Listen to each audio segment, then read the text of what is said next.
How's it going, everybody, and welcome back to ConstantlyVariedFitness. In today's video, I'm going to share with you guys 30 exercises you can do from home with zero gym equipment. All you need is a backpack.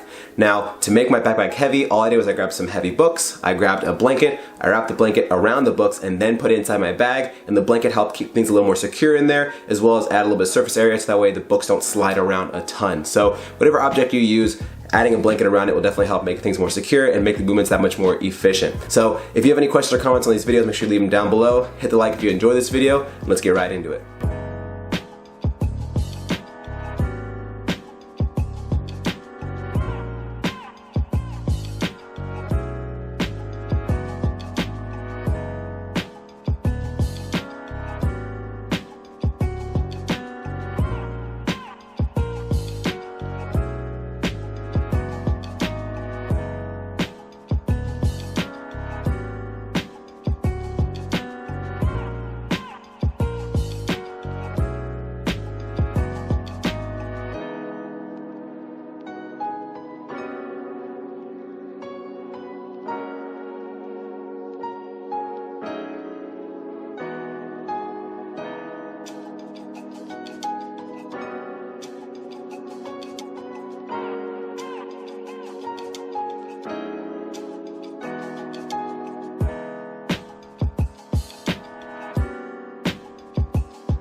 Alright guys, and there are 30 exercises you can do from home with nothing else other than a backpack. If you guys have any questions or comments on these movements, make sure you leave them down below and I'll be sure to get back to you guys. If you enjoyed the video, hit the like button, it helps me out a lot. Subscribe for plenty more content, and if you don't already, follow us on Instagram on ConstantlyVariedFitness. Thanks so much for watching guys, see you in the next video.